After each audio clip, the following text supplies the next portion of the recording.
प्यारे स्टूडेंट, आज हम लोग कक्षा 10 की गणित त्रिकोणमिति का परिचय के बारे में हम लोग अध्ययन करेंगे, जिसमें हमें समकोण त्रिभुज के बारे में अध्ययन करना है।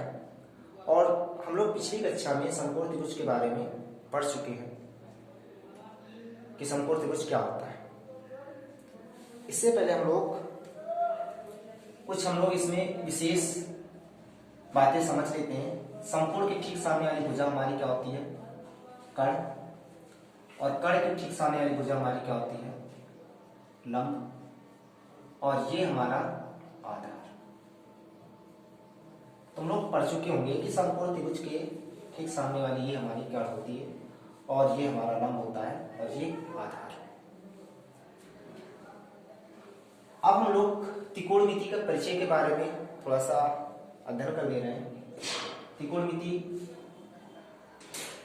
अब यहां त्रिकोण का अर्थ होता है तीन कोणों वाली आकृति अर्थात त्रिभुज। जैसे हम लोग यहां समकोण त्रिभुज लिए।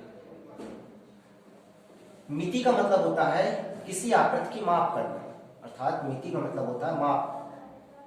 तो हम त्रिकोणमिति के सहारे दी हुई आकृतियों की माप करेंगे। अब इसमें हम लोग त्रिकोणमिति के अनुपात के बारे में समझेंगे, जिसमें हमें अनुपात पढ़ाए जाएंगे। हम यहां सबसे पहले समझते हैं त्रिकोणमिति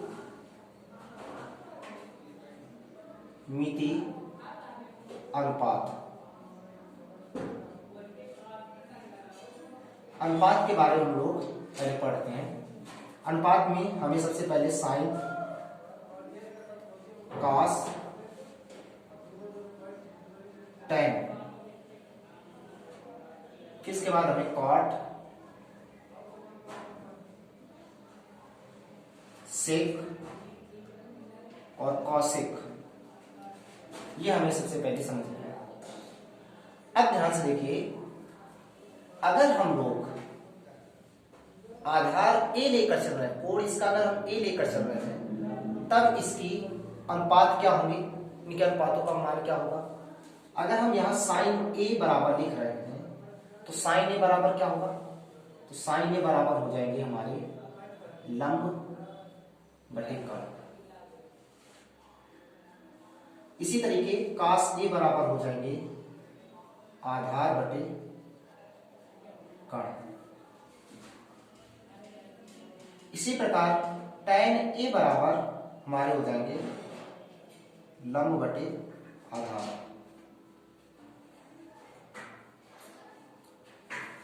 इसी प्रकार हमारा काट ए बराबर हो जाएगा आधार बटे लंब। इसी प्रकार हमारा सेक ए बराबर हमारा हो जाएगा कर्ण बटे आधार। इसी तरह कौशिक ए बराबर हो जाएगा कर्ण बटे लंब।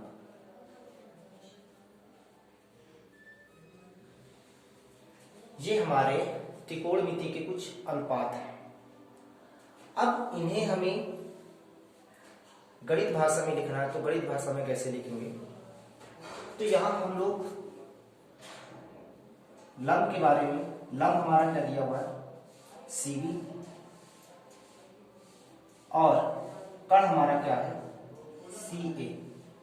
इसी तरीके हमारा आधार बी ए और कर्ण हमारा क्या दिया है? सी ए दिया। इसी प्रकार हमारा लंब सी बी और आधार हमारा क्या दिया है? बी ए। ठीक इसी प्रकार हम लोग काटे के बारे में देखेंगे। आधार हमारा कितना दिया है? बी ए बटे लंब हमारा क्या दिया है? C B. इसी प्रकार हमारा सेक ए, कर्ण का नाम क्या हमारा? सी ए और आधार बी ए। इसी प्रकार कर्ण फिर से देखेंगे हमारा सी ए और लंब हमारा दिया सी बी। अब ये हमारे त्रिकोणमितिक अनुपात हो गए। त्रिकोणमितीय अनुपात में हमें इनको याद कैसे करना है। तो साइन ए बराबर होता है लंब बटे कर्ण, कास ए बराबर होता है आधार बटे कर्ण, tan ए बराबर होता है लंब बटे आधार, काट ए बराबर होता है आधार बटे कर्ण, सेक ए बराबर होता है कर्ण बटे आधार, और कासेक ए बराबर होता है कर्ण बटे लंब। इनको याद करने के लिए हम लोग ये देख सकते हैं,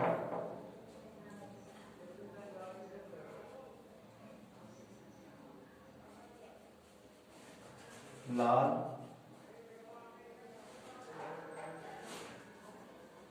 बटे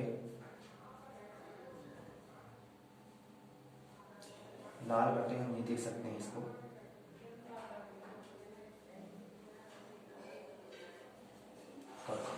ये हम देख सकते हैं लाल बटे कक्का। ये हमारा हो जाएगा साइन, और ये हो जाएगा कॉस, ये हो जाएगा टैन। यानी साइन को देखेंगे तो ये हो जाएगा लाल बटे यानी लंब बटे कर्ण, और कास देखेंगे तो कास बराबर हो जाएगा आधार बटे कर्ण, और टैन बराबर देखेंगे तो लंब बटे आधार हो जाएगा। ये हमारे त्रिकोणमितिक अनुपात हो जाएंगे।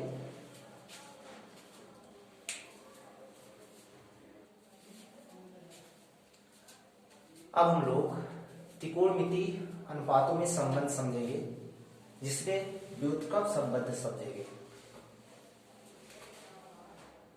सबसे पहले हम लोग साइन थीटा के बारे में समझेंगे। तो साइन थीटा बराबर होता है 1/cosec थीटा।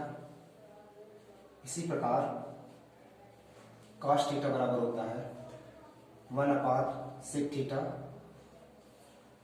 इसी प्रकार हम लोग tan थीटा बराबर देखेंगे 1/cot थीटा।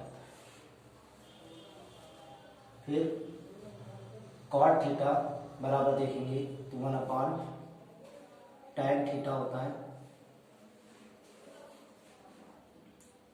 और फिर हम लोग देखेंगे sec थीटा बराबर देखेंगे 1/cos थीटा होता है। और cosec थीटा बराबर देखेंगे तो cosec थीटा बराबर होता है 1/sin थीटा होता है। ये हमारे कुछ अनुपात व्युत्क्रम अनुपात है। अगर हम इनमें संबंध लिखना चाहें, व्युत्क्रम संबंध लिखेंगे, तो अगर हम इसको देखेंगे व्युत्क्रम संबंध में, तो फर्स्ट वाले को देखेंगे। अगर हम इसका इससे गुणा कराएंगे तो sine theta into cosec theta बराबर क्या होता है 1। इनका व्युत्क्रम इनका गुणा कर देंगे। इसी तरह दूसरा इसका इससे गुणा करा देंगे तो cos theta into sec theta बराबर 1। इसी प्रकार तीसरा हमारा tan theta into cot theta बराबर 1। ये हमारे व्युत्क्रम हो जाए। गुणनफल इनका व्युत्क्रम किसके बराबर होता है 1 के बराबर होता है। हम लोग ये देखें।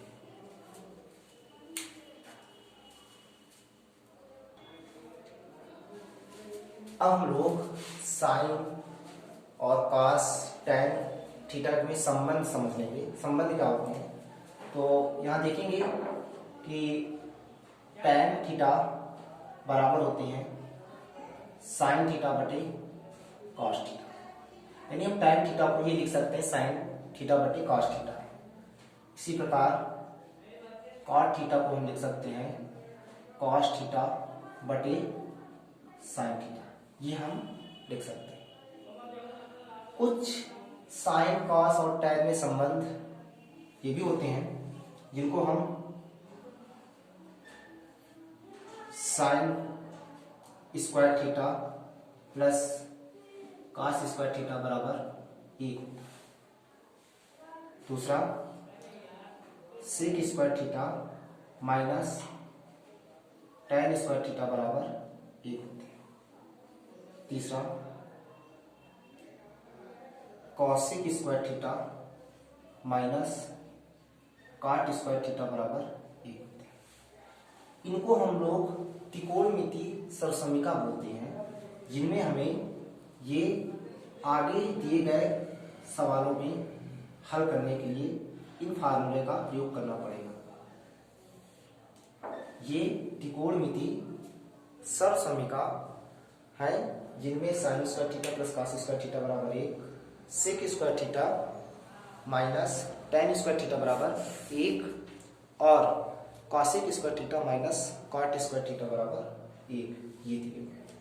ये आप लोगों का त्रिकोणमिति के परिचय, त्रिकोणमिति के व्युत्क्रम संबंध और अनुपात ये हम लोग पढ़ चुके हैं। अब हम लोग आगे सवालों को हल करेंगे जिनमें हमारे सवाल एनसीईआरटी बेसिक पर होंगे।